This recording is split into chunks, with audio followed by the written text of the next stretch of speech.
Chicago lives up to its nickname, the Windy City. Winds of up to 90 miles an hour bring the less hardy to a standstill or use them like a Scotsman's curling stones. Alley fight between Fitz and Combs. You both get to pick 3 all-time Sox and Cubs as part of your alley fight. My number 1 draft pick is Michael Barrett. Michael Barrett, you're out of your mind. Michael, but you see that right hook? Ask AJ Pierzynski if he wants to get hit with that right hook again. You can ask AJ Pierzynski that. I will. Yeah, that's such a podcast question. Shut up. Go to Rizzo. It's in time. And the Chicago Cubs win the World Series. Uribe has it. He throws. Out! A White Sox winner and a World Championship.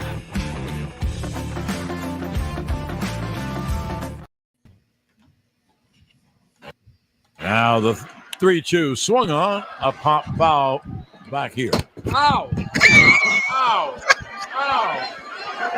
It really hit me. I didn't know it was coming back that far. So once again. I can't even. That, of course, welcome to Windy City Sports Talk. This is Brandon Combs along with my guy Ryan Fitzgibbons. And that was John Sterling getting hit by a foul ball in a Yankee game the other night. Every time I hear the clip, we've got to get that sound clip in here. We've got to the ow. We've got to have that sound clip in here at some point. Staff on it right away. Well, that's you. You're the production staff. What's going on, Fitzy? How we going? Doing pretty good today. Got a lot on the docket. We got Pippen, Jordan. Time. The honeymoon is over. Well, I mean, when your wife starts sleeping with your best friend's son, honeymoon tends to be over.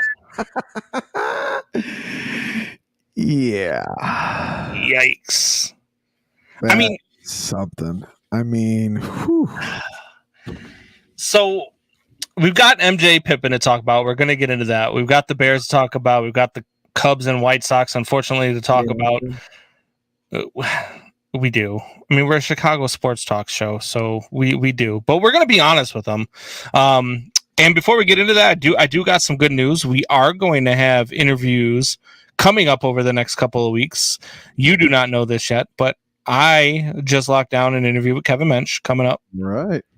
And we are also still talking with AJ Pierzynski here in a couple of weeks. He did say he'd be a couple of weeks out, but he says it's still a go. So we're going to go with it. Kevin Mensch, for those of you that don't know, former manager of the Texas Rangers, also spent some time at various cities playing baseball throughout his career. But he is a very I think that one is going to be just as fun as the AJ one, because some of the stuff he posts on Facebook, Kevin Mensch kind of thinks a lot like we do. And you can definitely tell with Kevin Mensch that it's going to be fun. We're going to get along just fine. And that'll be a great interview once we have him on. Once we lock that down, we'll definitely schedule it up, let everybody know. But that's going to be a fun one. Yeah, it's great news, man. I'm excited. I'm excited to talk to them both. Have a lot of questions to ask them both. Yeah. But I just think it's pretty interesting to ask him, if AJ comes on to ask a former catcher what he thinks about the rules, especially AJ himself. Yeah. Be candid there. But we could still back up. How, if you're the announcer, do you not know the ball's coming up into the yeah, I don't know. I don't know. So from what I've heard is that if you're in the booth in Yankee Stadium, the only way that ball comes up there is if it's a shot. Like, there's no like bloopers that go up and then just land in the booth. Like, if they come up, they're coming up humming. And when you're on the mic, sometimes you see it fouled off. You might see it coming back, but you don't think it's going to get there. And then it got there. Right off the dome. He said "ow" like 3 or 4 times before he started talking again too. That was crazy. But getting back to Kevin Mensch and AJ Pierzynski, I think we might get more honest answers anyway out of Kevin Mensch than we will AJ Pierzynski, only because AJ's still working with the league. AJ's still employed by MLB, as where Kevin Mench is out on his own now. I don't know if he's got any roles in Major League Baseball, but that'll be an interesting one. I'm hopeful that we'll get some good conversation about why baseball front offices are so inept at marketing. Because that's really one of the things I really want to know. I want to get inside that head to find out why it's so bad. I thought about it the other day. Maybe it's because players don't want to market. Maybe it's because players are making so damn much money in their contracts. They don't need to make extra money through ads and marketing. I mean, I'm not sure that anybody else has ever said, I've made enough money, don't give me any more. But, right. but I mean, they play a long season. They play a 9-month season. Well, not 9 months, about 7 months if you go to the World Series. Play a 7-month season, and then you got 4 months off before you got to get back at it. I don't know that I necessarily would blame them if they are turning it down. Yeah, I mean, it's hard to turn down money. I'll tell you that. I know I wouldn't in your life. I mean, who knows? I think I was talking to you this yesterday, a few days ago, even though you didn't offer or want to talk about it. That there's medications out now, and to your chagrin, that there's more medications that might be coming out now to where you'll live forever. So who knows how much money you'll need to get through this life, especially if you're Virginia McCaskey. She could live to be 100. She could outlive you. I mean, you're not. I don't know how well you're doing over there. I'm not doing well either, but you know what that means? That means Reinsdorf could live forever. Ah! Yeah. How you like them apples? No. Please don't. Please. Them apples is sour. All right. So speaking of Jerry Reinsdorf, he's owner of the Bulls, and we've got a couple of former Bulls that are really going at one another. You got Scottie Pippen, who is really, really ticked off at Michael Jordan for some reason. And I went back and I listened to his induction, Hall of Fame induction speech, in where he talks about his relationship with Jordan and hopes that it prospers forever, and how much he attributes his career to Michael Jordan and all of this stuff. And then Michael Jordan's son enters into a relationship with Scottie Pippen's ex-wife. And now all of a sudden, Scottie Pippen says that Michael Jordan would have been nothing without him. What do you make of all this? I don't know. I mean, I guess I can play the clip, but it might not be worth it. I just think it's way, way, way after the fact at this point. It's like two bitter, grumpy old men on a porch across the street from each other, throwing shit at each other. Especially, I mean, Scottie Pippen, when he started playing basketball, was not very good, and he was very shy. And look, I don't know what happened in the locker room, but who brought him out of his shell? Yeah. Was it Phil Jackson? I'm not sure of that. Was it Stacy Hot Sauce King? No. Reddington? I don't think so. Was it BJ Armstrong? No, it was Michael Jordan. I mean, Michael Jordan probably made him a little bit more excited about basketball, and probably made him a better player too. Not to say that Scottie isn't good. I mean, Scottie Pippen, I've always wanted to see him play against LeBron, like really defend LeBron. I think that would have been pretty damn interesting to see. Especially maybe play against him on offense too. I think Scottie Pippen would have been a better 3-point shooter in this league, because he obviously would have practiced it more. Was not a very good 3-point shooter. Later in his career, I think he got a little better, but I just think it's just bitter at this point. And Michael's Hall of Fame speech was it took out everybody. I mean, he's lucky Mike didn't go into the Hall of Fame after him. He would have fucking brought Scottie Pippen into he had Isaiah on his calendar. He's crying. Like, I mean, I think this is how some careers and even some business careers end in this country, when you're that fixated on doing one thing and then it's over. Like, yeah, I don't know that. I don't know that I can take Scottie Pippen seriously anymore. Like, it's kind of sad the route that it's gone, right? Because now he just sounds like that bitter old man who is looking back on things and was butthurt about the things that went on in the ESPN documentary. He's mad because Jordan's son is now sleeping with his ex-wife. Like, he's got all sorts of things. And did you see that?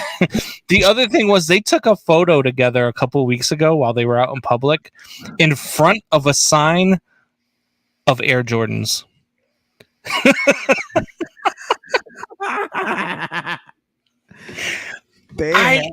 Yeah, I mean that's hilarious. Especially with the new movie coming out. He's probably pissed about that too. Oh yeah. I can't imagine what Scottie Pippen is thinking. However, I mean, I don't know that Scottie Pippen can be taken seriously about his stuff that he's talking about Michael Jordan and not being a good player before Scottie got there and all this other stuff. When Scottie Pippen is the same guy that refused to get off the damn bench because they were giving the game-winning shot to another player. Tony Kukoc. Imagine what we would say right now. Imagine what we would do. Could you imagine what the reaction would be all over social media right now if LeBron James did that same thing? Oh, God, it would be ridiculous. I mean, thank God social media wasn't around. It'd be over. I mean, yeah, LeBron flops. And it's all over social media. I mean, it's insane. He flops, which every player does. I mean, Vlade Divac, still the all-time best flopper. I'm sorry. I can show you a few videos. But, I mean, like, Vlade Divac should be happy that social media wasn't around. But, I mean, it would be all over the place. Even if it was Scottie Pippen, who I don't think you would call him the best player in the league at the time. Maybe top 5. I don't think he ever was the best player in the league. No. I mean, when he was considered the year after MJ left, I think he was considered for MVP. He might have been 3rd or 4th in the vote. I can have our production team look it up, but Jeremiah says you won't see Scottie versus LeBron. You must love free throws. Scottie could play defense in this league. Totally disagree. Disagree with that? I disagree with that. Yeah, I mean, I see what he's saying just because it's harder to play defense in this league because, like every other sport, every new rule has taken a lot away from the defensive side of the ball. But, I mean, I think Scottie Pippen had the size. I definitely think he could have moved with him. Yeah, would it have been the same as in the 80s and through the 90s? No, but I think Scottie could have played with him. Yeah, for sure. I would have liked to at least seen it. I don't. I'm looking up the stats right now because I was interested in what you had just said. So here is his stats. Obviously, he's a Hall of Famer, 7-time All-Star, 6-time NBA champ, 10-time All-Defensive Team. He's on the NBA 75th anniversary team, 94-95 STL champ. I don't know what the hell that means. Is that the Steals champ? 7-time All-NBA and 93-94 All-Star MVP. Never finished in the top 10 in MVP voting. Never, not once. Whew. That's tough. Especially, I was never a big, like, I liked Scottie Pippen a lot. I mean, look, he did mean a lot to these Bull teams. He really did. I mean, Scottie Pippen, I agree with him to a point where Jordan needed help.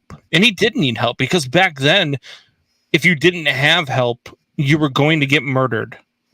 There was no one guy carrying, you know what I mean? There was no Jimmy Buckets carrying a team to the NBA Finals. There was no LeBron carrying a Cleveland Cavaliers to the NBA Finals back then because guys could literally take your head off. There was an old Nintendo game called Arch Rivals where it was a basketball game, and if you drove, like, you hit the A button and you would punch him in the face to steal the ball.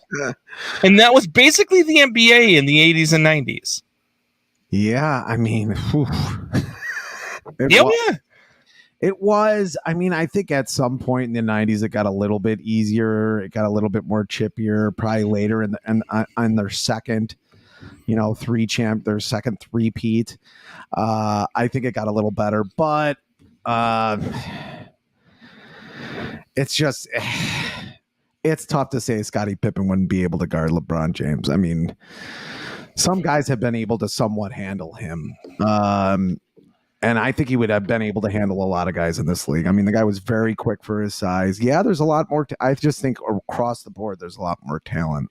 But I still think he would have been a great defensive player. Have we seen the end of this? Or are both of these guys going to come out with, with beef rap albums to talk about one another? Like, is this thing going to boil over, or is this basically just going to die out? We can just go all the way back to the 90s. We'll have them opening up with a fight. There'll be a pre-card fight to the Evander Holyfield Mike Tyson fight that's coming in Saudi Arabia in the next year, because they're both going to get like $100 million to do it. Oh, God. So yeah, which is another crazy story. But yes, maybe they can be the pre-fight. They can be on the card. Yeah, I mean, look, celebrity boxing, I'm all for it. I would definitely. I would pay for it. I would definitely pay for it. I'm taking Jordan though. Yeah, I would take Jordan in anything over Scottie Pippen. I would. Backgammon? Huh? Backgammon? Yeah. Michael Jordan is just that competitor. Michael Jordan is the guy who is not going to. He doesn't let his kid. You think he lets his kids win at Sorry? No. Not at Michael Jordan crushes them and then laughs at them. And if they ever do beat him, he flips the board before they finish. Yeah. That's what he's not letting Scottie do anything. Come on, it's Scottie freaking Pippen. The guy he has always been a whiny little bitch. He just has been. That's been Scottie Pippen's moniker, even when he was in the NBA, which is why he refused to take the floor when they gave Tony Kukoc the ball. No tipping Pippen. I mean, we love rhymes in this country. We invented rap. No tipping Pippen. Do you think he really didn't tip? Or do you think it just rhymed and it sounded good? I think he didn't tip. But, yeah, I mean, you put that in it, too, that he didn't tip people on, like, freaking $1,500 tab. That's a problem, too. I kind of believe it, because he seems like he's one of those guys. He really does seem like he's one of those guys. He's one of those guys that can come off as just a complete douchebag sometimes. And I'm not on Team Pippen on this one. I mean, I'm a Michael Jordan guy. I love Michael Jordan. He'll always be the GOAT to me when it comes to basketball. I know he's not a perfect human being, but Scottie Pippen's he's got to let this go, man. You would think he'd have to let it go, but I don't think so. I think sweet death will be the end of it, or he'll live forever. Maybe he'll drink himself to death with that new whiskey he put out. That's not very good. Oh my God, that can't be good. It's not. But I have to taste it. Oh, you tasted it. You haven't tried it? No, I haven't. Oh, I'll get the next time when you come over to the house to do a show. I'll make sure I have a bottle of it. Mm-hmm. All right. It's like $10, I think, for a bottle of it. It can't be good. Are you serious? Can't. No, I actually think I think they made it $33 on purpose. You have a bottle if it's $10 a bottle. Wow. Wow. Fire. I only buy the $10 bottles if I'm not drinking it.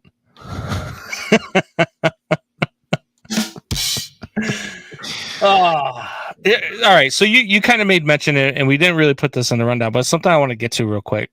The Live story, right?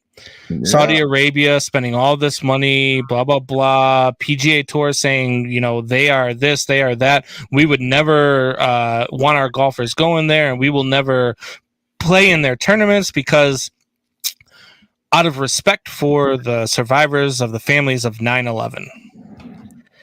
And you and I both know how near and dear this certain subject is to my heart.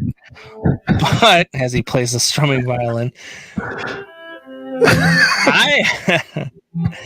I don't know that this is going to be good or bad for the PGA, right? Because I thought for sure, what the hell is playing now? I'm just trying to keep the beat up. But I'm not sure that this is good or bad for the PGA Tour, because I thought for sure that Saudi Arabia was going to get Lionel Messi. I didn't think there was any way he was coming to the MLS because of all the money they're willing to put out. Yeah. Lo and behold, Lionel Messi's coming to Miami to play in the MLS. And he signs a 5-year contract with the MLS, which might change the entire landscape of the MLS and how much they're going to have to pay players. Well, that's another subject to have on another day. I don't know that LIV is going to have the backing, or PGA is going to have the backing that they thought that they would by merging this and trying to get LIV out of the picture, because now, like if you listen to some of the golfers are saying, LIV is just, they're going to financially fund it, but they were going to financially fund it in any way, however they could get their hands on paying the money, but you're not going to be dealing with them. They're not going to have influence, blah, blah, blah, blah, blah. In this country, we've come to a point where we want to respect, and we will never forget. We will never forget what happened on 9/11 unless you pay me some money. Money, money, money. And to me, this is a very, very bad view for the PGA. Now, I'm not saying I'm going to stop watching, because to me, that's just silly. Like, I will still watch the PGA. No, I don't like the fact I was still watching LIV tournaments because it's golf, and I do enjoy watching golf. But I don't know that this is a good look for the PGA just because of the stance that they took. Had they not taken that stance and said those words that they said and tried getting everybody to go against LIV because it was so bad, and now all of a sudden, they're not so bad. They're not so bad. What do you think of this whole situation? Well, I mean, we talked a little bit about it. I just think at this point, it's how a lot of America works nowadays. I mean, this is corporate America. Something goes wrong, you need a vote. You just, get a couple hundred lobbyists to vote for it. You don't like a league, you say that it's 9/11, all this stuff, because it's Saudi Arabia, and 9 out of the 10 hijackers were Saudi Arabian. Yeah, I mean, I'm guessing that's why, right? I mean, isn't that why they're doing it? I mean, I think so. I don't know if I'm losing you or if you're losing me. I don't know what's going on with the connection right now. Do you got me still? All right. So I don't know who's frozen on my end. It's not me, but I'm not sure. And as I turn over to YouTube, it looks like it's Fitzy. So I'm going to keep going. We'll try to get Fitzy back here in just a few minutes. But what we're doing with LIV Golf and what Saudi Arabia has meant and what they're trying to do, look, they're going to continue to put their money into it. Regardless, they're going to be the ones that fund these golf tournaments. They're going to be the ones that pay these guys more money to do the things that they're trying to do.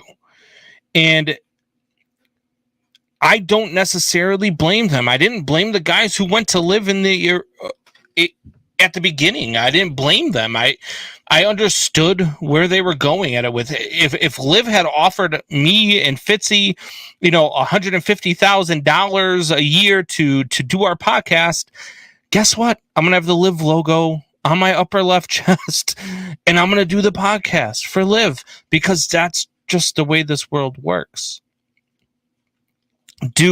As a Marine, as somebody who was a part of the 9/11 cleanup, do I believe that we should be aligning ourselves with that type? No. But at the same time, I mean, look, you can't keep going to the fact that you can't blame everybody for what happened on 9/11. I don't know this prince. I don't know what his objectives are. I don't know where it's at, but I do know that somebody's got to fund it, and they did fund it, and they're going to continue to fund it. Whether it's with the PGA or whether it's with LIV on its own, they're going to fund it. Doubting Thomas says the players who held out and carried water for the PGA got screwed.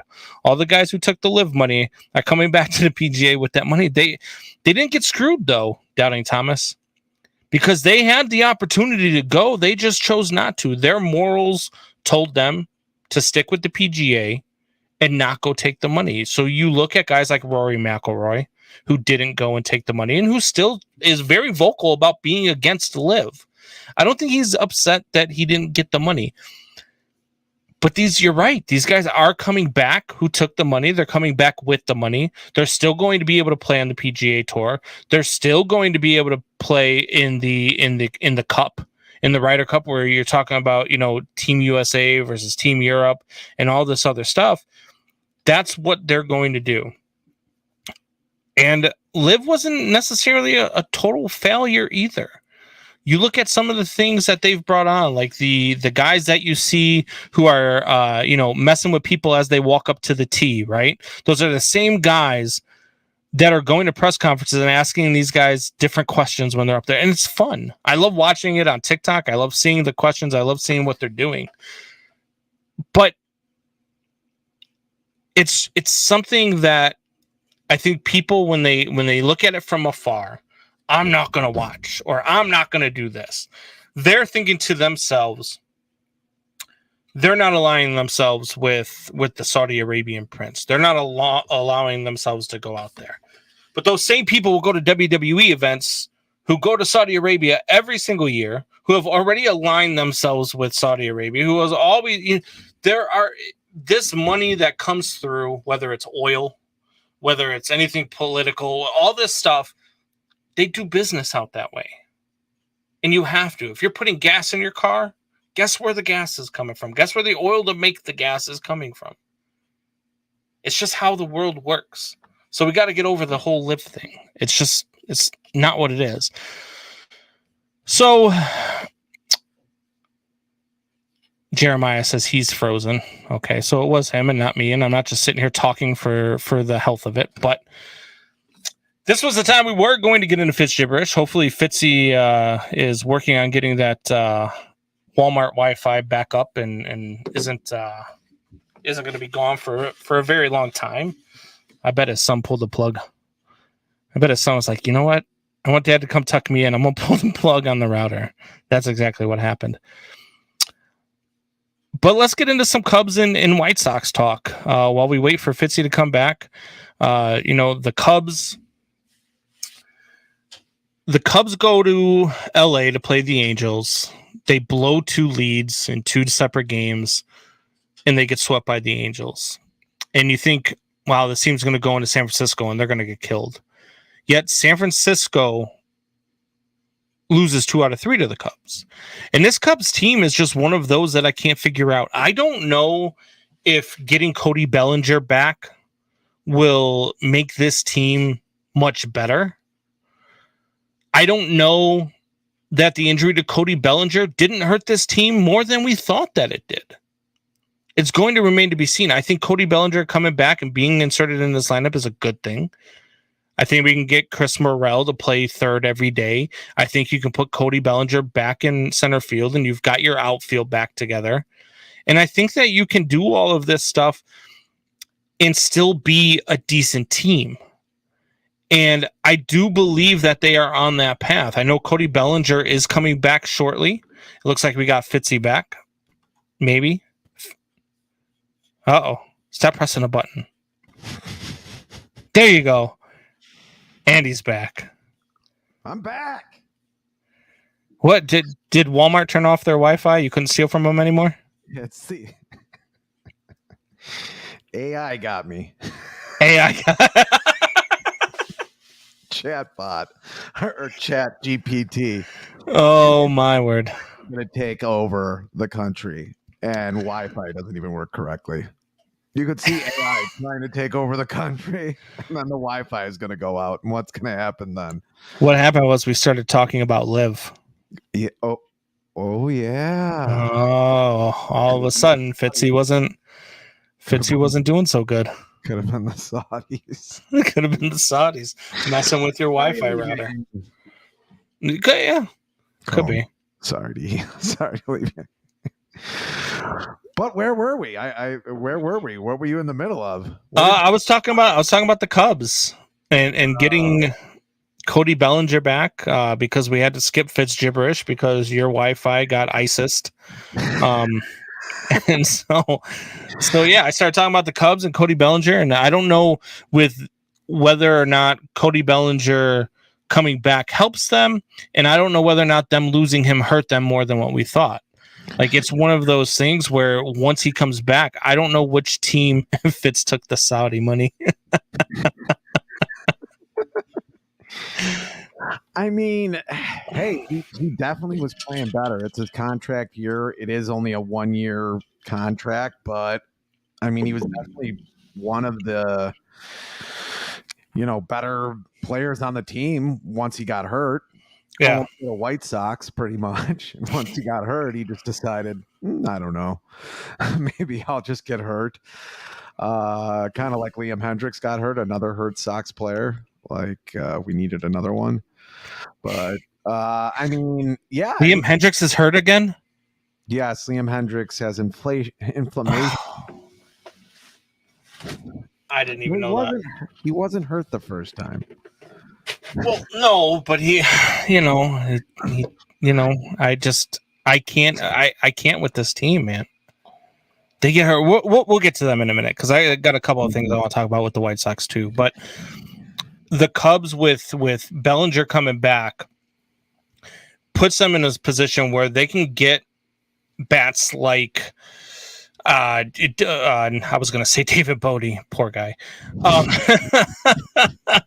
they can get Patrick Wisdom out of the lineup and get Chris Morel over at third every day. No longer has to go and play center field. You get him at third. You get Patrick Wisdom out of the lineup. The guy's hitting like a $182, and I know he's got 15 or 16 home runs, but he's hitting a $182. Like I don't want that guy. We don't need to have a Ryan Braun on our team. What's that? You've had that guy, Kyle Schwarber. Yeah. Well, yeah. Much. I mean, he's a better player now, not much, but he's a better player now. But he was a guy who was hitting, 30 home runs, 20, 25 home runs a year. He's a better player now because he's protected in that lineup. He wasn't protected in the Cubs lineup. That was the problem. You didn't have anybody hitting behind him. Yeah, I mean, didn't he have Rizzo for some years? No, he was leading off for the Cubs. Yeah, and then batting second. No, Rizzo was either batting third or fourth. Javi would usually bat second. So yeah. We'll save all the sliders for you, Javi. He struck out on a pitch the other night in Detroit that was about 7 feet out of the zone. He couldn't have hit it if he had 7 bats on end in his hand. It's tough. I mean, that one against the Mets a few years ago,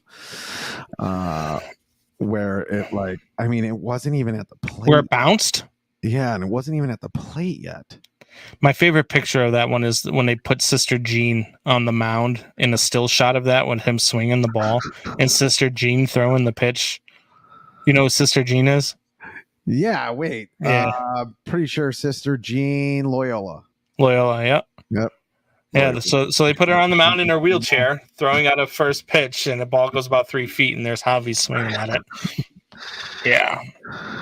But no, I don't know if the Cubs coming back with Cody Bellinger, I don't know that they're not going to take off like they took off in April. I don't know yet. Like, it's going to remain to be seen. And now you got Hendo back. Hendo's pitching very well. Almost threw a no-hitter the other night. Took it 7 2/3 before giving up a double. That I still think that Ian Happ should have broke his neck diving headfirst into the wall to try to catch, but he didn't. Wow. Look, it's a no-hitter. You do what you got to do to make a play on that ball. Yeah, look at the Dwayne Wise play. The perfect game. Yes. Early. Ball pops out of his mitt. Catches it with the other hand. It's insane. But, yeah, I mean. And if you get hurt, we've got like 4 prospects we can call up, take your place till you get healthy. Don't worry about it. 30 and single A. It's better than Patrick Wisdom's batting at Major League Baseball level. Bet my weight.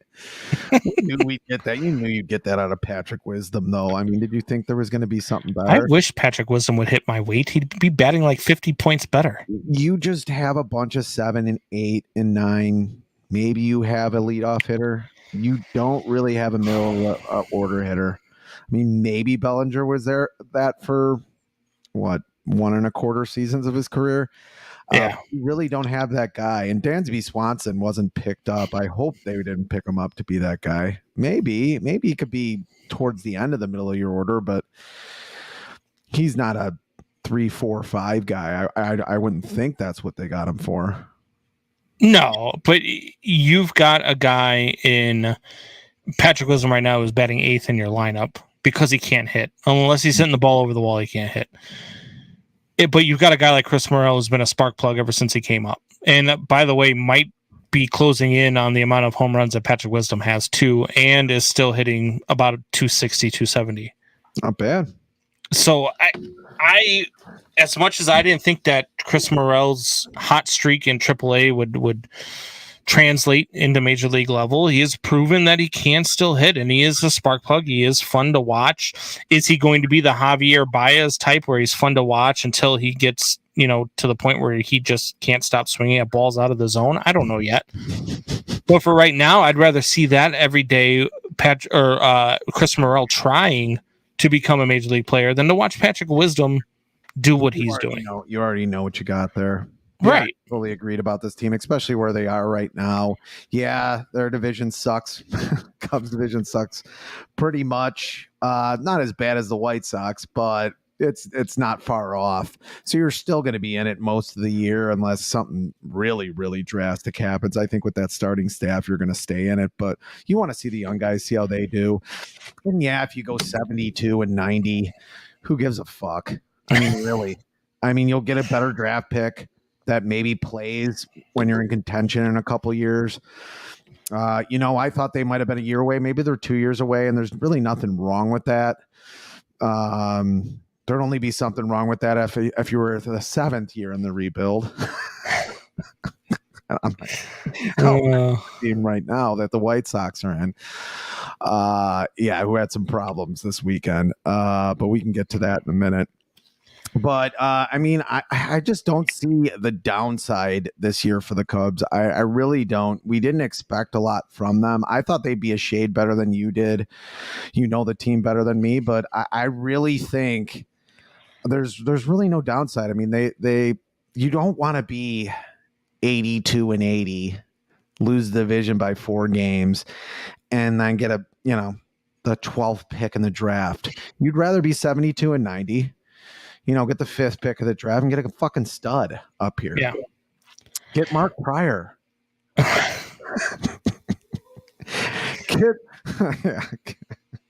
Pryor, God. Mark Pryor would be a White Sox these days.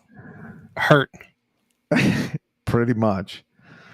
You know who I did expect to be a lot better? I didn't expect the Cubs to be there. I expected the Cubs to be a 500 team. I expected that Dansby Swanson, heading into the halfway point of June, would be hitting better than 254 with 6 home runs in a 2.5 WAR. 170 million. Like, I don't know what is going on with Dansby Swanson. I don't know if he is playing hurt. I don't know what the deal is. I don't know if maybe it's, I'm almost wondering if they need to swap this lineup and lead Dansby off and bat Nico second. A good contact hitter who could put the ball in play, which means that you'll see Dansby Swanson with a couple more fastballs to hit. Yeah. Like, I don't know. The problem is I don't trust Rossi to do it. No, he doesn't seem...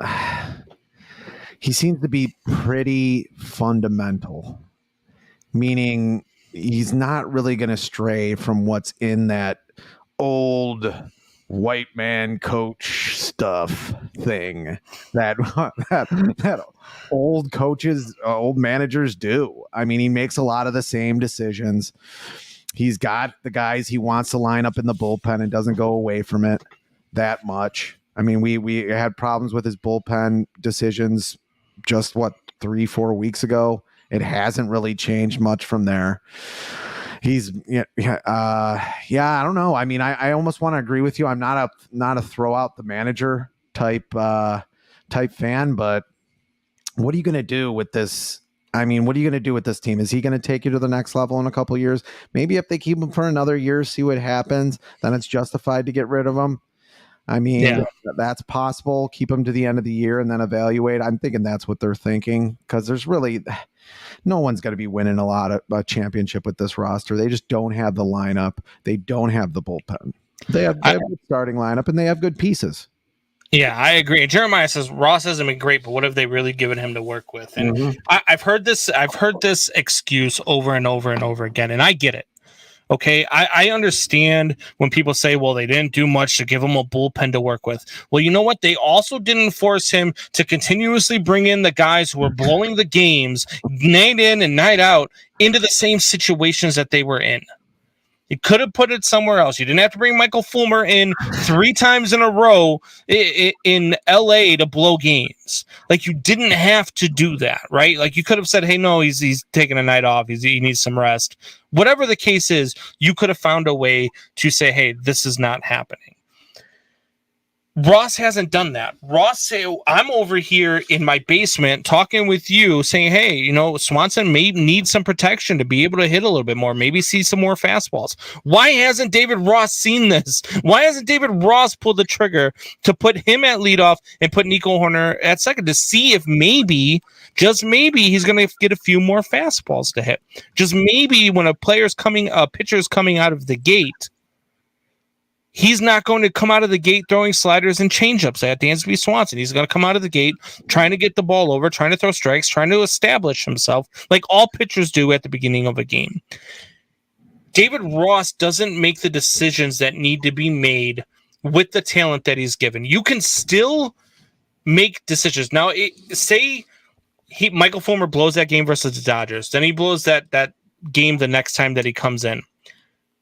If you at that point make Michael Fulmer a 5th and 6th inning guy when your guy can't get you out of the 5th or 6th inning, I'm with you there. Hey, look, you just don't have the pieces to win. But you're continuously putting him back into the same situation that he's proven to you time and time again he cannot do. So for me, that is the problem that I have with David Ross. When you come out on a Sunday, when you have a chance to sweep a series last weekend, and you come out with a lineup that involves Nick Madrigal at third, that involves Tucker Barnhart behind the plate, and that has Mastroboni at second, all in the same damn lineup, you're making bad decisions. You are not doing what you are given the talent to do. You are not taking the guys and putting them in positions to succeed. You want to put one of those guys in the lineup, fine. But all 3 of those guys cannot be in the same lineup at the same damn time. It can't happen. There is no way. If you want to give Nico a night off and you want to put Mastroboni in at second, fine.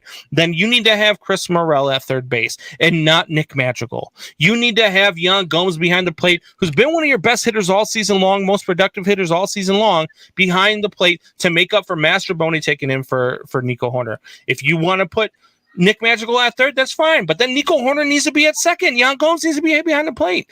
Yan Gomes needs a night off, fine. But Nico Horner needs to be at second, and Chris Morel needs to be at third. You can't have those guys in the same lineup at the same time. It's bad managing. And there's no explanation after the game. I like the tirade, by the way.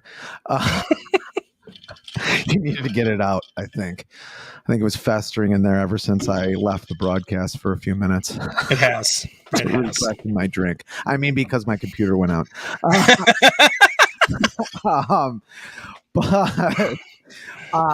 Yeah, I mean, and there's no real explanation after the game. I could see if there was. Like, look at his stuff. Like, look at Michael Fulmer's stuff. We think he's turning the corner. We think this. We think that. The one game I watched, I think we both watched. We weren't in the same zip code, but we both watched, and there wasn't really much explanation after the game.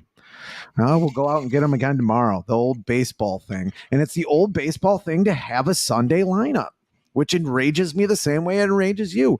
Take turns giving guys days off. They like to do a lot of the Sunday lineups because they have Mondays off a lot. in the season. And they can give guys 2 days off. And then they feel like they have half a team that's nice and fresh coming on Tuesday.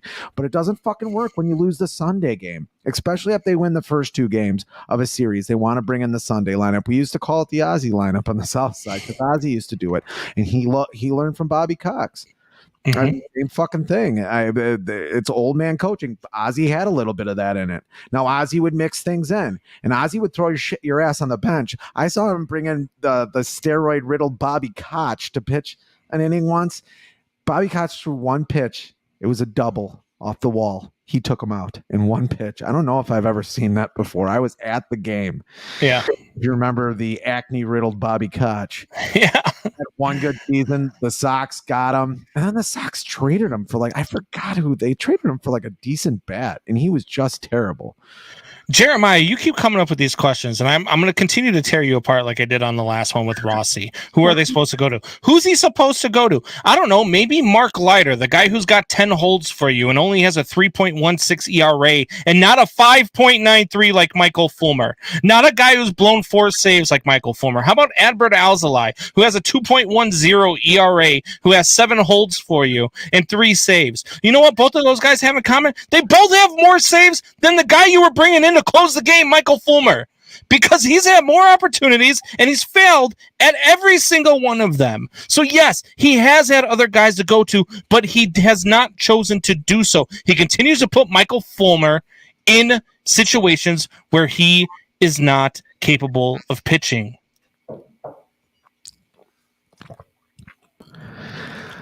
Yeah, I mean, the Michael Fulmer thing, you're just not giving that up. Leiter is getting lit up. He's got a 3.1 ERA. Yeah, that's fine. He had one bad game.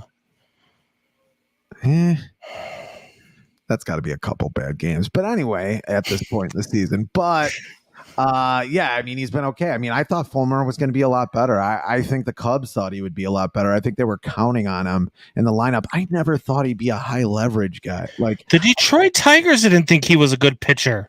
That's the Detroit Tigers. They have no pitching. If they didn't think he was going to be a good pitcher, what makes you think that they should have thought he was going to be a good pitcher? Yeah, I mean,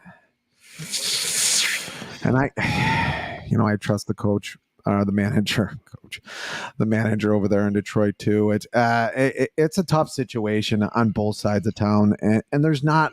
And I know I keep harping on it, but there's just not a lot of innovation for either team when it comes to scouting. When you see Tampa Bay do it for the last 10 damn years, when you see the Marlins doing it again, that's a nice young Marlins team that came into U.S. Cellular.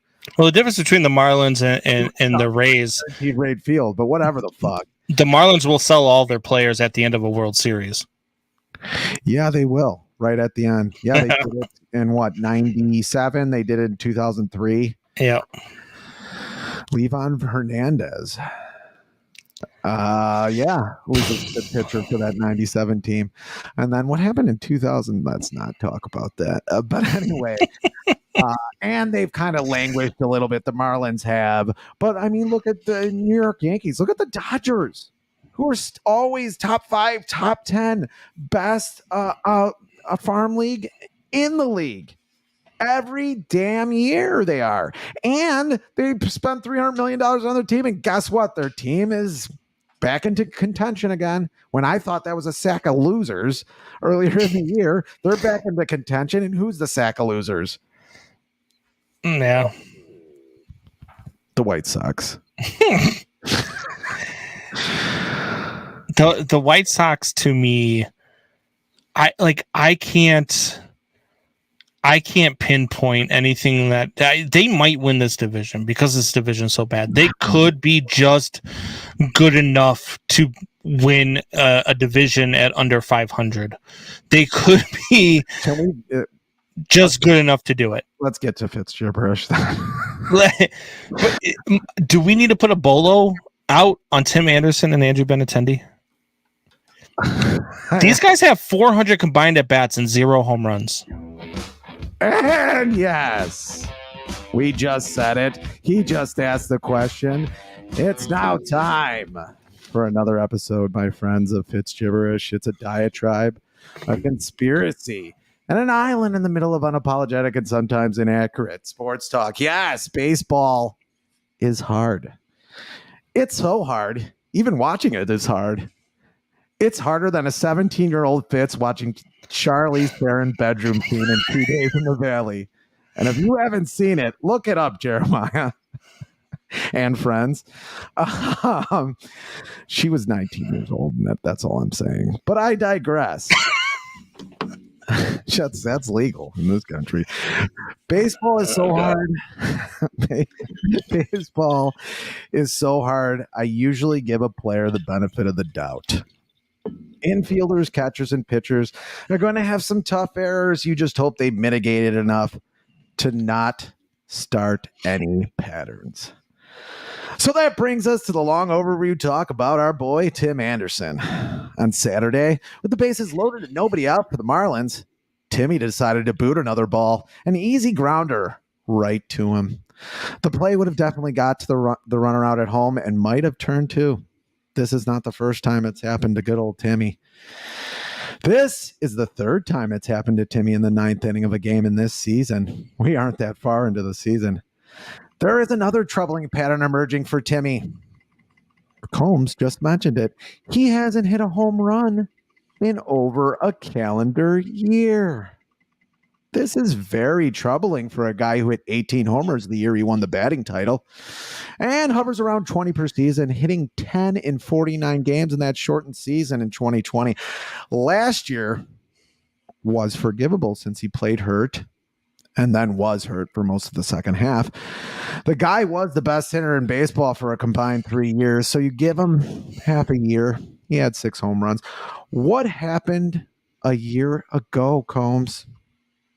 Can anyone out there remember on June 16th, 2022, if Combs can hit the banner, Tim's wife, Bria Love, who he has a few kids with, posted this picture of the loving couple. No, let's go back one. Of the loving couple. That's a little foreshadowing, as we call in the business.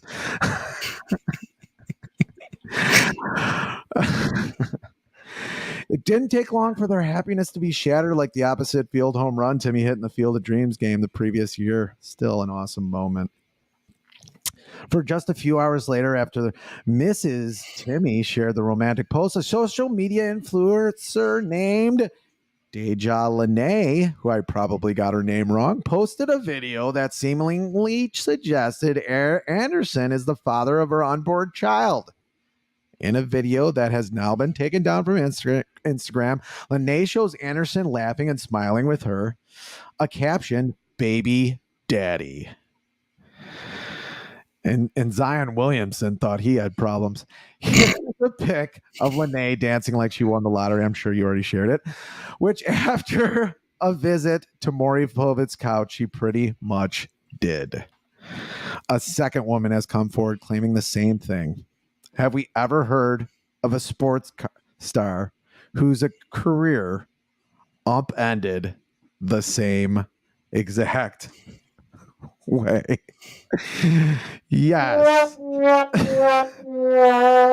Tiger Woods at least won some championships. But anyway, he is one of them. Yes. A woman will mess with your mind, like Trump speaking at a Pride rally during Pride Month. Happy Pride Month, everybody. Baseball players might as well be the biggest cheaters, woman cheaters, out of all in sports if basketball was never invented. My problem would be to wait to start a family until you retire. With every pitcher throwing 100 miles an hour these days, careers do not last as long as they used to. You could be celebrating your kid's high school graduation around 50 years old. Your career could end around 33, 34 these days. Take it from me, that's not half bad. I was 37 when I had my kid. But that reminds me of what happened to me just on Sunday. I was invited to a Sox game that my wife and friends set up. Thanks, Nicole and Karen. When I arrived at my seat, it was one of the only 2 blue seats in the ballpark. Since I was in right field, it was the first row. this was where Scott Pasednik walk-off home run landed in game 2 of the 2005 World Series. There was a World Series in 2005? Yes, according to ESPN, no, but yes, there was. Oh. Sitting in that seat was a special experience for a lifetime Sox fan, even though only 3 out of 10 people knew why it was blue I did actually ask people. I had to explain it to a millennial 5 times like I was teaching them to install a car stereo. Unreal. They wouldn't know how it was to install a car stereo because they've never done it. It did remind me of how clutch that team was and what a championship team looks like. What we've been talking about for the last 20 minutes. That Sox team played in a lot of tight games and almost never lost their cool. They lost the first game of the season 1-0. The first game off the All-Star game 1-0. Won the World Series 1-0. Scottie Pods himself punched a fan with his mitt in the face while catching a huge foul ball in a critical series against the Indians late in the year. It might not have been a Bartman incident, but we never had to find out. And Juan Uribe made the 2 best combined plays to win a World Series ESPN and apparently never saw. My point is, baseball players cheat. And just because social media wasn't around, most of them are not smart and get caught.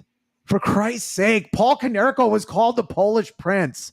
You know he was going to pound town more than a golden retriever. But he hit the only grand slam to take a lead past the 7th inning in the history of the World Series. Champions do not let that shit enter in between the lines of the game. Heck, even Tiger ended up winning a Masters, right? Even though I like a lot of them, this team is not a team of champions. They fold like lawn furniture every chance you give them. And that, my friends, is Fitzgibberish. Thank you, sir. That's only the second clap I've ever gotten from you. Jeremiah said, I thought you were going to say you went to the Sox game and 2 women said you impregnated them. Do you know, now that he's brought it up, I'm going to mention it. Do you know what happened? Who'd you impregnate? Well, I impregnated my wife. But do you know that it's possible to impregnate the same woman at almost the same time with 2 different fathers' babies? Okay, first of all. First of all. Jeremiah started it. It's possible. Look it up. I'm gonna hate that I'm about to say this. How is it possible? Well, you got the fallopian tube. Stop. Where? Oh God. Oh, Pornhub has ruined us as a society. The egg descends down. All right, we're done. 2 eggs. One's get fertilized, the other one doesn't. Didn't you think that Andrew Benintendi was going to be the Scott Pasednik of this White Sox team? That fire starter? Yeah, I thought he could run better. He was intentionally walked and then came in to score in the game on Sunday that they lost after having a 5-1 lead into the 8th inning. And he's been intentionally walked 3 times this year, believe it or not, because he's a contact hitter and they'd rather face whatever swinging hitter comes next. But they had to face Luis Robert at the time. This is a guy who's been a doubles machine his entire career, and right now is slugging at a clip of, wait for it, 349. Oh, that wasn't a joke? No, that's his actual numbers. 349 is his slugging. His OPS is a outstanding 686. Boy. Well, I mean, it could be. It actually could be worse. His average is okay. You want me to make that stat worse? That 686 is 4th on the White Sox. Oh boy. Yeah, and one of the easier ballparks hit a home run into. I don't know what's going on. He hits 10, 15 home runs in a year, and yeah, people don't understand it, but as a left fielder batting lefty, Same thing with TA, man. Yeah. Where's the TA from the Field of Dreams games? Where's the TA that plays with all that fire and all that emotion? Where's the TA from last year in the first half of the season? Where is that TA at? What is going on? Does he just really want out of the White Sox organization? Is he just trying to get traded? Like, what is going on with Tim Anderson? This would be a bad way to do it, because they're not going to trade you unless you're good at baseball. I mean, how are they going to trade him? What are they going to get for him? I have no idea who you're going to get for Tim Anderson right now. Jeremiah says the sad part is now Jerry's going to say this is why he doesn't pay players. It's Dinks all over again. John Danks got a contract, got hurt a bunch of times. Terrific pitcher for a while, though. I don't get it. I don't get it. He just turned 30. He's just barely 30. And this is not a guy with a lot of wear on his tires. Did not play a lot of baseball when he was younger. Came in the league at 23, not 19. It's really troubling. And yeah, Jeremiah says Field of Dreams Stadium does seem like decades ago, especially like what a dynamic player. And yeah, he always had a lot of errors, but he did not have errors like this late in the game. And he got to more balls than almost any other player in the league. I don't even know if that, I'd have to look at the stats if that's still the case, but I'm willing to bet that's not the case anymore. That's one thing a lot of people don't look at. If a guy, oh yeah, he only had 10 errors and Tim Anderson had 20 errors, so he was better than him at shortstop. No, Tim Anderson got to 425 balls and the other guy got to 250. Like he just did have a lot of range. I don't know if he still does. I mean, he definitely doesn't he looks lifeless. He hasn't flipped a bat in 4 years, like since before COVID. I don't know. I mean, could it be woman problems? Could it be? I mean, it happened to Tiger. It's obvious it happened to Tiger.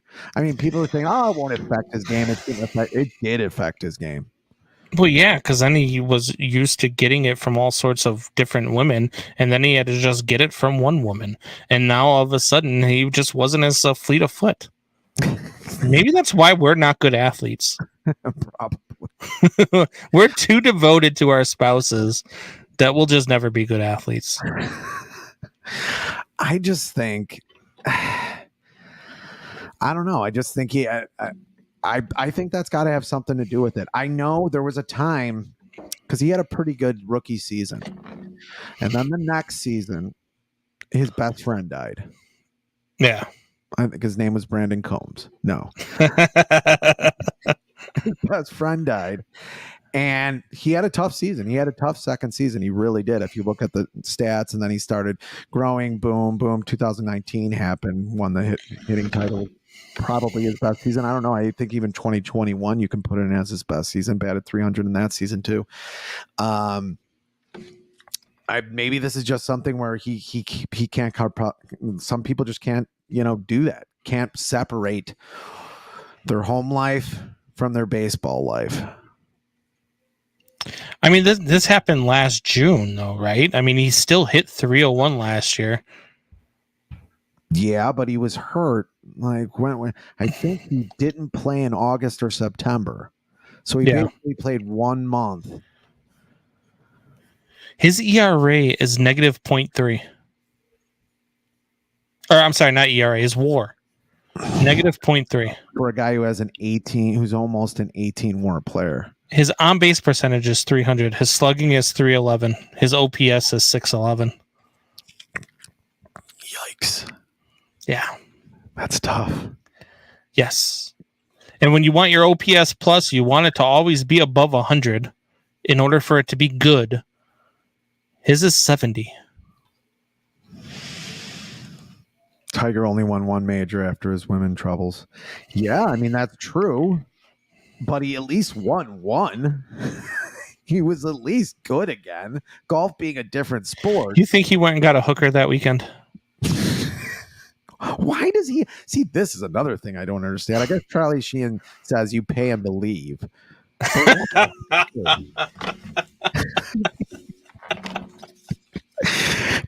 Charlie Sheen also said he had tiger's blood.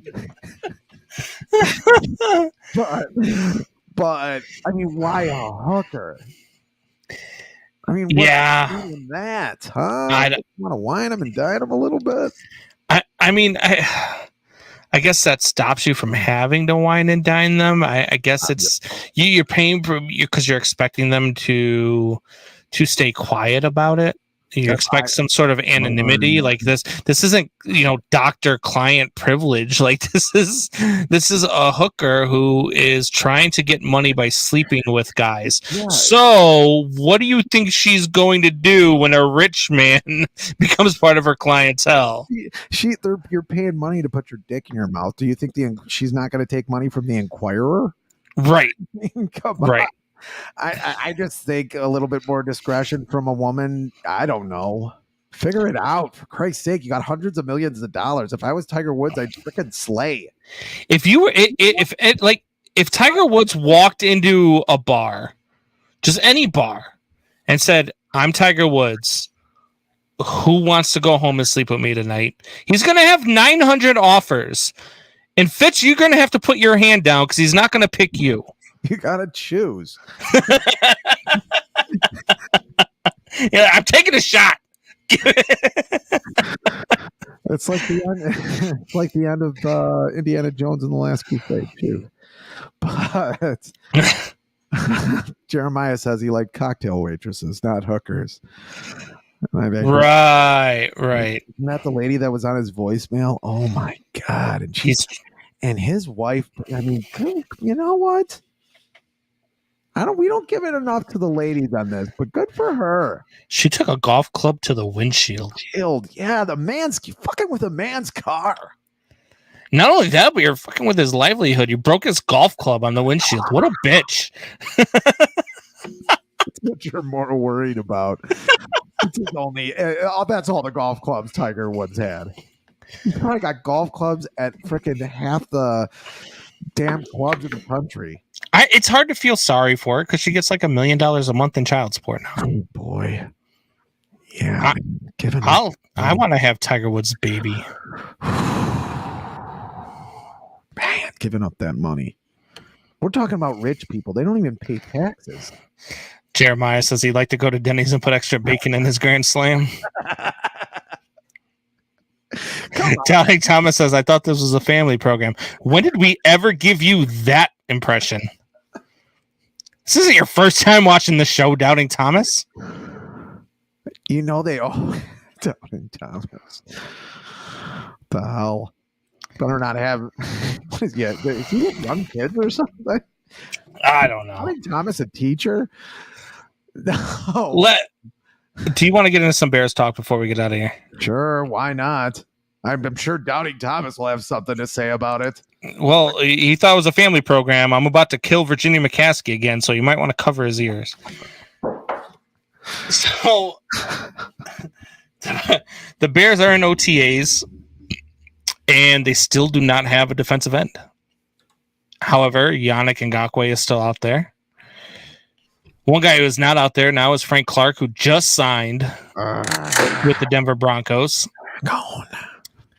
Why aren't they spending money? Is it because Virginia McCaskey's still alive?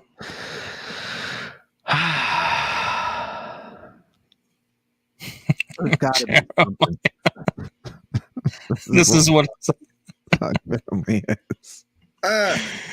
he's got facts. A point there. He's got a point there. I don't see the decision making. I really don't, unless they think there's going to be some trade that's going to come through to where they're going to have to pay for a guy who's already under contract. That's the only thing I can think of. But we're getting dangerously close to training camp. So wouldn't you want that done pretty soon here? Do you think that maybe they know something we don't? Do they believe that much in Travis Gibson? Do they believe that much in DeMarcus Walker or Dominique Robinson or Rasheem Green? Like, what is there something we just don't know yet? I cannot even guess because they're getting 2 first-round picks. There's no way that they're trying to throw anything at this point. Their offenses should be pretty high-powered. Yeah. It should be a top 10 offense at the least. I mean, there were parts of the season last season. If they stay healthy. If they stay healthy, yes. We always have to have that caveat. Allegedly. Allegedly. Yeah, if they stay healthy, I mean, I don't get what. Yeah, I really don't get it. I'm at a loss here, other than that there's a trade coming through. They have 2 second-round picks and 2 first-round picks next year. They have a third-round pick. Maybe it doesn't matter if they have a third-round pick. Then, like, they just trade a third-round pick for a guy. Do you think they get Hunter from Minnesota? I do not, because I don't think they're going to trade Danielle. Look. I'm not gonna please this guy. Your name is Danielle. Your parents named you Danielle. I know you're a man. I know you're a mountain of a man, but your parents named you Danielle. It's Danielle Hunter. They're not getting Danielle Hunter because Minnesota's not going to trade him within the division. No. They're just not, because if they had to watch him sacking Kirk Cousins 3 times a game for 2 games a year over the next couple of years, they're not. I would enjoy it too. They're not going to. I don't think they could. Because the only way you're getting Hunter is if you trade for him, and I don't see you trading within the division for a guy of that stature. I mean, they are trading everybody or cutting everybody, as they did with Cook, which was surprising in itself. But I don't know that you could get Hunter. You can go and get that, which I don't understand why this is like. Again, we're sitting here at our bars in our basements. Yannick Ngakoue played for the team that our head coach used to coach. I know, and they had a really damn good defense. Or what Lloyd even sounded somewhat like a decent idea. He said Chase Young, where does second round pick? Yeah, great. Second round pick gets him, and then what? Then they're not going to pay Chase Young money. And I don't think he's going to be worth it. I don't think Chase Young is everything that he was supposed to be. I really don't. And I'd like to go get a proven guy like Ngakoue, again, who's played in this system before, knows the head coach, knows what he's getting himself into, and was very successful under this coach. Like, to me, it makes too much sense not to go and do it. Maybe they're waiting for his value to come down. I mean, this guy really cuts corners. I mean, look at what he did in the running back room. Got 2 decent running backs for less money than David Montgomery. Got 2 maybe above average running backs for less money than David Montgomery got. Shaved off $2 or $3 million there, maybe a little bit more. 2-3 here, 2-3 there. I mean, I think if I'm him, I'm gearing up, because you're going to have to give Justin Fields a contract at some point. Maybe that's where it's at. At some point, maybe he's saying, "Look, this is why we got you, Fluss." My dad, the Ace hardware repairman. I kind of know why, but I'm a little baffled. But anyway, because he looks so normal. Right. But yeah, I mean, at some point, maybe, hey, your scheme's got to get. If your scheme can make this defense mediocre, we're fine with that for a top 5 offense. Right. And maybe we don't want to pay for Ngakoue. You don't have to be Ngakoue. You don't have to be a defense that holds teams to 17 points a week. You don't. You have to be a team that limits them to maybe 24 points a week. Yeah. Because this team is going to score a lot of points. This team is going to put points on the board. This team is going to be better than it has probably ever been offensively. Ngakoue is 29, Jeremiah Murray asked. How old is Ngakoue? He's 29. Smack dab in the middle of his prime. Yeah. I think that this team is probably a solid defensive end away from being the winners of this division, from being a team that might maybe sneak up on some people and become the Cincinnati Bengals of the last couple of years. A team that can dominate, a team that can come in and just sneak up on you in the playoffs, and then all of a sudden becomes a team that people are talking about for the next 3, 4, 5 years about being a premier team in the conference. The NFC is not stacked like the AFC is. The NFC right now is prime for the taking. Pretty wide open. You've got the Philadelphia Eagles. Good defense. Yeah. You've got maybe the Dallas Cowboys if they figure it out. But other than that, it's wide open. Yeah, I'm not too afraid of those teams to where it's like, oh, they just can't be beat. No, I think, to be honest with you, I think this year, if healthy, the Bears are every bit as good as the Philadelphia Eagles offense was last year. I think they're just as good as the Philadelphia Eagles. I don't think there's another offense in the NFC that will be able to outscore them. No, I don't think so either. And a lot of them in the AFC won't be able to either. I don't see it happening. And like you said, with the caveat, no one gets injured. Right. I just don't see it happening with the pieces that they have this year and in that 8-9 game run they went through last year where, yeah, they were a top offense. I mean, you could say top 5, you could say top 10. We can look at the numbers, but they were definitely a top offense at that point. I don't see how they don't do it this year. Improvement at running back, improvement at wide receiver, improvement at right guard, improvement at center, I would think, with Cody Whitehair. Yeah. Or not right guard, right tackle. I think an improvement at right guard too, though, with Tevin Jenkins in year 2 at right guard. No, I'm with you. You got Nate Davis, improvement at left guard. Improvement at tight end with Tunyon. Yeah. I think Chase Claypool another year in this system. He's got to be better than he was last year. Jesus, Can't be worse. Yeah, it could be better. I think some of the receivers in the positions where they'll be in, where DJ Moore puts them all down, like kind of how Liam Hendricks affected. And I hate talking about another sport, but kind of how Liam Hendricks affected the White Sox bullpen and then got hurt. Everybody slides down now from DJ Moore. Mooney is now your slot guy possibly, or maybe which is where he should be. Yeah, maybe you switch him off with Tyler Scott, who you got is supposed to be a pretty good star, but could be another like Mooney type player. Right. I mean, the only one that you can't lose and still be good is your quarterback, and that's pretty much every team. There's not a team where you look at it and you're like, you know what, if their quarterback goes down, they'll be all right. Except for maybe like teams like the Houston Texans, where if their quarterback goes down, they're still only going to be a 2-win team. They might get better. With good teams, if the Kansas City Chiefs lose Patrick Mahomes for a length of time, they're in trouble. If the Buffalo Bills lose Josh Allen, they're in trouble. Mm-hmm. It's just the way that it goes. I don't think that if the Bears are healthy, I don't think there is any way this team isn't in the double digits in wins. I really don't.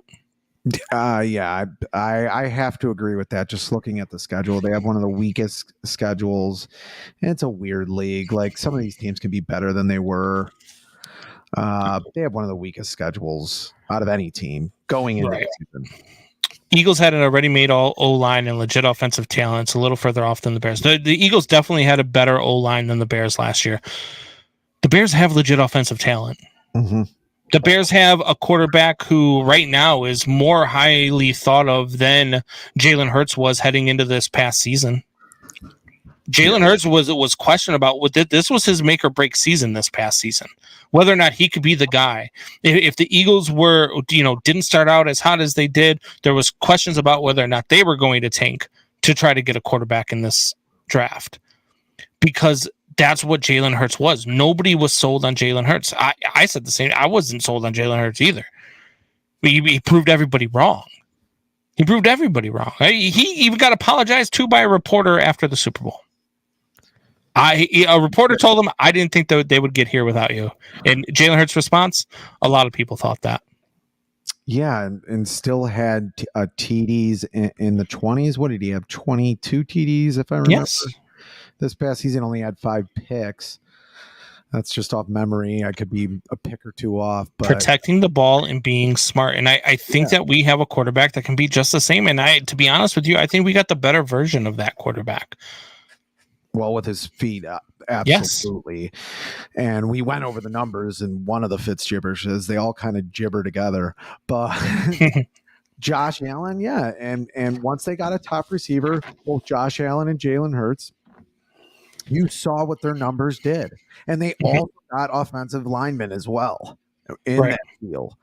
As you know, Jeremiah references. I mean, they did have those players either set up already or they got them set up as those players, and then their stats got better. Obviously, it's not that hard.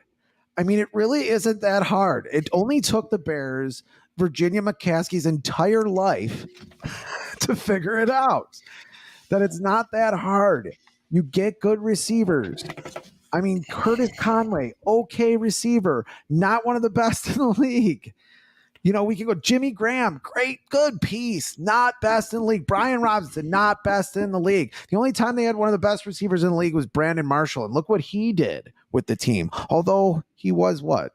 Bipolar, schizophrenic. Right. I don't know. Look, I think that Jeremiah's just got Bears, you know, he's just got Bears PTSD. I mean, we all do. I think we all. People are scared to say, "Hey, the Bears might be good," and I think that, you know, especially now that we're getting closer and closer to them playing with Virginia McCaskey's initials on their shoulder as opposed to her up in the press box watching. No boy. I think that this organization is trending up. I think that what we got with the GM is trending up. I think what we got with the front office is starting to trend up. There are a little couple of things that I'd like to see them do a little bit better. I want to see them go get a defensive end. You know, I want to see them do the things that they need to do on the field as well. But all the signs to me point that this organization, we have something to cheer about finally. We have something to be excited for the years to come. And it's not just a 1 year, 2 year, 3 year thing. We've got our quarterback, and we should be excited about that quarterback for the next 5 to 10 years. I would think, yeah. And I would think maybe a lot of these machinations are for that, to wait a little bit, see where this contract with Justin Fields might shake out. They don't have to have a great defense this year to make the playoffs. You don't have to even have a good defense to make the playoffs. Yeah. Right now, I mean, look at that Super Bowl. It was basketball was traveling pretty much. Right. It was who's going to get the ball last? Is it going to be Jimmy Butler? Or is it going to be the Joker? Who's it going to be? Is it going to be Utah or Miami Heat? Who's going to get the ball last? That's who's going to win. Jeremiah Murray, 8, 9, 9, and 8, heading in the right direction. Poles is building this thing properly. He is building this thing properly. I think 8 or 9 or 9 and 8. I don't think that that's actually a move in the right direction. This was a 7-win team last year. I know they only won 3, but they also tanked at least 4, if not more, of those games. There was no this could have been and should have been a 7-win team last year. They weren't as bad as their record showed because they did pull off the brakes and stopped playing in second halves of a lot of games last year. So I think 8 or 9 or 9 and 8. I don't think it'll look like an improvement because of the record. But 10 wins and above to me is the improvement, and I think that's where this team is at. I really do. You look at they're playing a last place schedule. They don't have a last place team.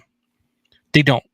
They were in the right situation at the right time. They got the right pick. They got the right moves. They got the right everything.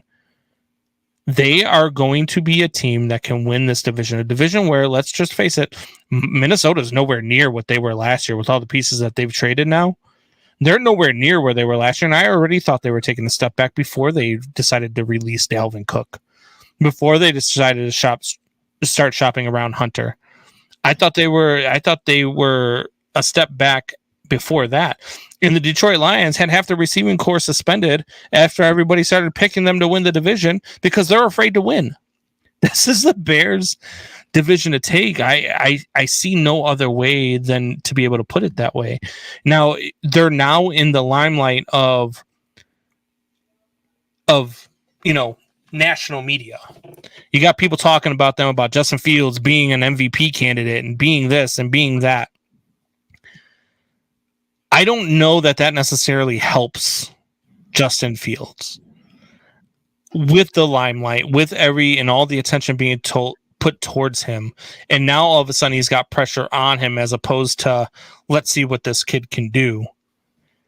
Now you've got people talking about him being the MVP. You got people talking about, the Bears could win this division. The Bears could be a threat. The Bears could be this. The Bears could be that. Do you feel like that type of talk and that type of pressure can affect an athlete negatively? Well, it's not like he cheated on his wife and it was put on Instagram, but Not yet. no, I don't think it affects this kind of guy. I mean, we're talking about a guy his rookie season is in Pittsburgh. They're down a touchdown and he smiles walking into the huddle. I just don't think there's that in this guy. I mean, I think you saw that in Trubisky. You also saw a guy that was kind of outgunned. And I mean, God, the guy could grow up to be a scholar. Who knows? But just couldn't think quickly enough. Yeah. I don't believe that with Justin Fields. I think the guy has some feel for the game. I mean, you don't run like that. And some of those throws, like you have to go back and look at those. If you didn't watch the games, if you just look at the stats, that's too bad for you. Yeah. Because Agreed. he did make some accurate throws. He did make some reads. There was a couple of throws to Mooney where Mooney was his third read. He wasn't his first read. I mean, I think he'll go through his progressions faster this year. I really do. I mean, and that's part of how you rank a quarterback, right? And I don't think the pressure is going to affect him. I think he wants the pressure. I think he wants to have a better team around him. I think he wants things to click. Second year in the offense too. That's another thing. You won't have Velas Jones fumbling kickoff after kickoff to start the season. You won't have guys dropping passes the way that you had guys dropping passes last year. You're not going to have all of that. Not to mention, you had a top 5 run game last year. I think they were actually the number 1 running offense last year. I believe the most explosive runner last year was actually Justin Fields. He had the most runs over 15 yards last year was Justin Fields in the NFL. So I think that all signs point up. I really do. I think it's going to help the offensive line. I think the Bears are going, and I don't think that national media coverage is going to affect Justin Fields. I think that he is made for this. I think he's poised for this. I thought that when he was at Ohio State. I thought he was just one of those guys who you could watch and he learns every single week. You see him make mistakes, but you don't see him make the same mistakes. Right? And that's okay to me. Like, I'm okay with a guy that makes mistakes but learns from it. I'm okay with a guy who's not throwing the ball in the same spot, the same damn time, every time, getting balls picked like we had when we had Mitch Trubisky here. I'm okay with that out of Justin Fields, and I think that Justin Fields is the future of this team. Yeah, I mean, I really can't disagree with you. I want to. I know you do. Your brother does too. Yeah. Who hasn't commented weirdly tonight, but probably working. Yeah, probably. But yeah, I mean, I just with this team, I don't see it being on the offensive side of the ball. I mean, Jeremiah just has 8-9 with an offensive juggernaut. I don't know if you can be an offensive juggernaut in this league and go 8-9. It's very hard to do. Yeah, maybe 15 years ago. Maybe now. I'd have to see the season and how the season goes. If that's 2 losses, I have them at 10-7 on the season. I'm going to stick to that, I think, unless I see something else happen. I think Detroit's going to be tougher than you think. I really do, even with all the gambling problems. Yeah, God, that team. But I think maybe just right now on paper they're the team to beat in the division. It's a very wide open division. If Detroit goes 11-6 or 6-11, I'll be surprised by neither. agreed. Even if nobody gets hurt on Detroit. But I just think the Bears would have to have some injury problems to go 8-9, especially with this schedule. It's just there's just too many. I mean, you're paying Green Bay twice. I mean, I'm not doing that, Doubting Thomas. I'm not being the one that jinxes it. how about the over/under on 17 starts? 17 is the number I'm putting on Justin Fields starts. 17, maybe 16 because they've already wrapped up the division by week 18. Yeah. I think he'll have a lot of starts. Yeah. I think he's shown he can take some hits and doesn't like blow. He's not Eloy Jimenez. The thing that you're worried about with a guy like this, and I'm going to go ahead and say is the knee, the ACL. It's the one thing that scares me every time he takes off, but I think he's going to be taking off a lot less. You're going to see a lot less yards from Justin Fields this year and a lot more passing yards. 800. Might finally get a guy who's over 4,000 yards passing in Chicago. Never happened, which is crazy. Before we get out of here, you want to get into some of this crazy news? Crazy from around the world? You got a news story ready? I have a news story ready. Okay. So my first story is out of Georgia. And this was a wild scene that kind of looked like a Dukes of Hazzard movie. And I am going to bring this up right here and play it for you and just kind of let it speak for itself and see what you guys think about it. So let me just go ahead, share my screen. And it would be you can do this one here. All right. So we're going to go ahead and share this. I'm going to make it full screen. And then I am going to go ahead. Is it up? Yeah, it's up. All I right. can see it. I see a truck. All right, here we go. Ready? Watch the tow truck over here in the background as the cop is walking up to it. And this guy does not see the tow truck. It's Dukes of Hazzards. What in the hell? Like, I'm not going to lie. I've been on the highway. I've seen this stuff. I've seen what had happened. We're going to go and watch it again. I'm going to turn the sound on this time. That would help.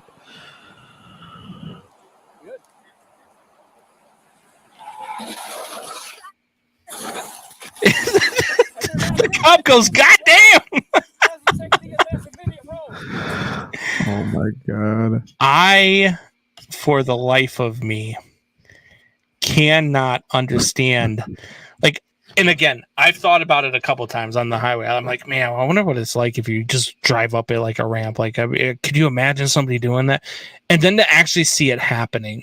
Like, it's something you only see in movies, and this happened in real life.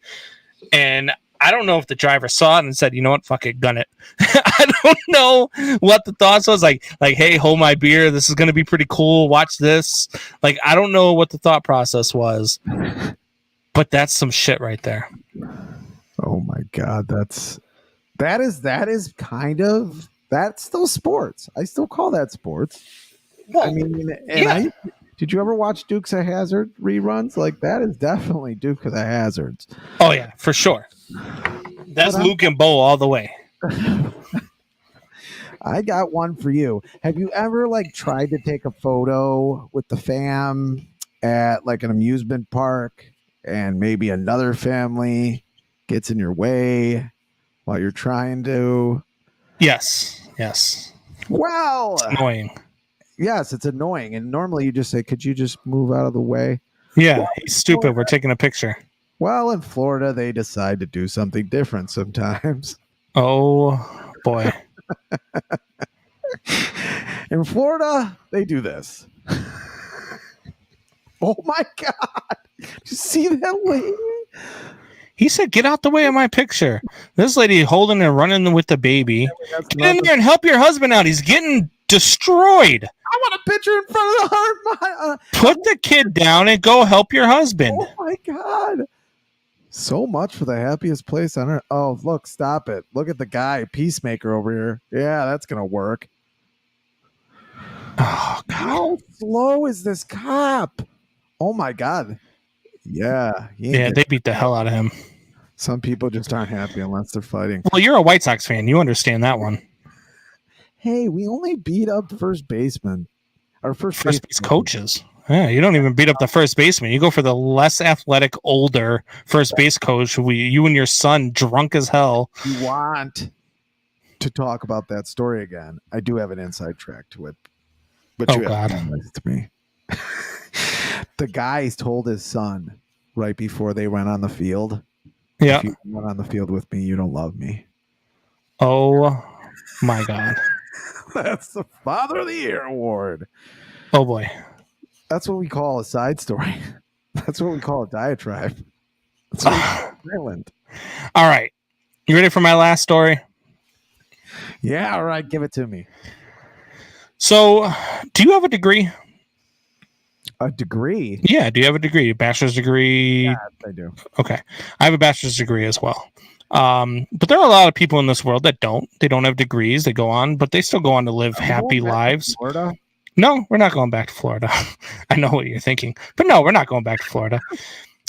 What I am going back to is the fact that some people don't have degrees. However, that should make you feel really bad about yourself right now. Because Justin the service dog was given a degree. Where at? He's given a degree from Seton Hall University. Her fellow graduates cheered as school president Joseph Nair handed Mariani her diploma. Oh boy. She earned a BS. A BS. Yeah, that calls them BS. Education. Graduating magna cum laude. We'll talk about that one later. Here is a shot of her actually getting a freaking diploma. You should have made that diploma out of beef. It's a service dog. You know what I mean? And I know she's helping somebody that's in a wheelchair. I'm not going to roll right past that thought. That was a bad joke. Look, you've got so many people. I need to see Winnie the Pooh break it up, says Jeremiah Murray. There are so many people in this world. My son, who watches this show all the time, is about to graduate high school. And yes, it may have taken him 6 years to do so, but he's still graduating high school. And he is never going to have a degree, but this dog has a degree. Why are we giving the dog a degree? The dog didn't. Did the dog go to class? We go a little far with the dogs in this country. Did the dog go to class? Was the dog there day in and day out for class? Did the dog go and take the test? Did the dog take finals? Did the dog take midterms? Doubting Thomas says Combs talking shit about college-educated dogs. Yeah. We do a little bit too much for dogs at this point in this country. The dog's going to have to refinance his doghouse to pay for the degree. That's the other thing that I wanted to get to. Thank you, Jeremiah Murray. Did this dog pay for that education? We have to pay good damn money here in this country for an education. Actually, Seton Hall, it's got to be 20 grand a year. That's just over what I pay a year for high school for my daughter in Chicago. Oh, just over. Yeah. Maybe it's 30K at Seton Hall. Not Seton Hall. You're probably about 20K. What happened to Seton Hall? I mean, you know, they got into one NCAA tournament and then they started giving dogs degrees. I mean, I don't know. Rough. Oh, another bad joke. Terrible. We're gonna roll on out of here. Oh boy. If you guys enjoy the show, we will be on every Tuesday at 7 p.m. We've changed it to Tuesdays instead of Sundays, mostly because football's coming. You don't want to be on Sunday night. I'd rather be watching football than looking at Ryan's mug. Monday's football. I think they're probably coming up with a Wednesday night game now. So Tuesday's the only night we don't really have football. So we're going with Tuesday nights at 7 p.m. Make sure that you guys check out the new Facebook page.